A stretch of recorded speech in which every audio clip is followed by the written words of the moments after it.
if you're planning to buy a house this year, I'm going to tell you why the worst thing that you can do is start looking at homes right now.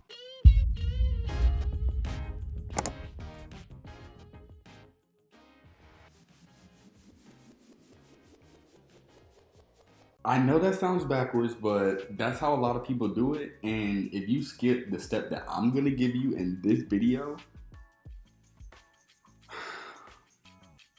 you're not going to be able to buy a home. And that's a promise.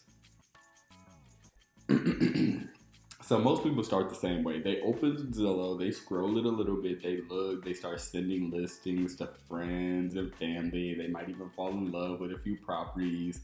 They maybe even go grab a cup of coffee from the Starbucks, go watch a movie, go to the movies on Sunday, get a matinee, and then after the matinee, they go to an open house and they send that open house to all their friends and their family and everybody in their circle and their sphere. And then next thing you know, they start feeling productive, like they're moving forward. And what actually happens is nothing, because you didn't get it pre-approved. So things start to go sideways. You go on showings, you start touring homes, and you get ready to find one that you really, really, really like. And at the end of the day, you try to go put in an offer. When you go to put in an offer, they ask you this question. They look you in the eye and they say, but have you been pre-approved?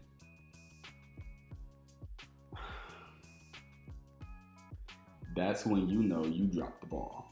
Because you done did everything right. You done went, you looked, you even got the estimates, you done looked at the monthly numbers on the little application portals, but you never submitted the application, so you think that you got pre-approved, but really you just been pre-qualified, and the pre-qualification doesn't mean anything in real estate. So now you realize you got to talk to a lender, so you have to start all the way at ground one. You got to go back, you got to find a lender, you got to go fastly search somebody that you think can close on this deal, and you hope to God that you find a lender that pre-approves you, because you already found a house that you like and you already want to put in an offer on it, and you already talked to the agent and you know what you want to do, but you realize you missed one step. So now you got to go back to the bank, you got to go talk to a lender, you got to see if you can get pre-approved, you got to hope and pray that you can get pre-approved and pray that your offer doesn't fall through. So why do I think that looking at homes is not the first move? Because I think that at the end of the day, when you start looking at homes and you don't have a pre-approval in hand, let me just tell y'all, that's the missing step. That's step one. You have to find a lender and get pre-approved. If you don't find a lender and get pre-approved, you cannot do nothing in real estate. You can't go put in an offer. You can't negotiate anything. You can't really do much of anything. You can't even start applying for down payment assistance until you have your lender. So until you go get pre-approved, there's nothing you can do except for look at homes and window shop. And that's what people don't tell you. This is the thing that realtors will not tell you. The first step to buying this year, if you want to buy this year, this is the first step. You have to go get pre-approved. You have to talk to a lender. You have to find someone who can actually help you out. Because here's the thing, when you don't go get that pre-approval, the first thing that they ask you when you go in to put in an offer on a property is, do you have a proof of funds? A proof of funds is the equivalent to a pre-approval. They need to know where the money is coming from and how you're going to be paying that bill that you just put in an offer on. If you can't prove that, it won't move forward. They won't do anything with you. It'll be the saddest day of your entire life because you already did all the work. Okay.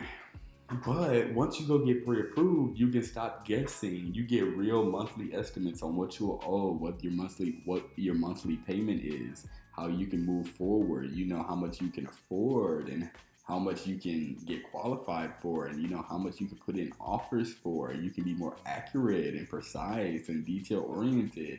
And we already talked about this before, because clarity is leverage. Yeah, clarity is leverage. And here's something that a lot of people don't realize. A strong pre-approval isn't just about the amount. It's really about the backing to show that you have someone willing to commit to this process with you. You're not just walking into a home, putting in offers with no money. You have to show that you're committed to the process. And without this, people won't even take you seriously. I've seen buyers get laughed out of open houses because they weren't ready to buy. In all fairness, if you're a realtor and you're laughing out clients, you're probably not a good realtor. But with that being said, buyers need to understand that a lot of these realtors have strict expectations. And if you're not working with me, you're going to get somebody that's kind of an asshole. You don't want that. So you just got to get out of that cycle. So yeah. Let's see. Oh, and the thing that I also don't tell people is when you're in a competitive market, having a pre-approval in hand actually sets you apart from really 98% of the other buyers who really want to live in that home. You having a pre-approval in hand, it's almost the equivalent to you having the cash available. So what you need to do, you need to go get pre-approved or you need to find some cash. That's really just the end of it. We can't even go no deeper than that. You got to get pre-approved. If you don't get pre-approved, there's nothing you can do.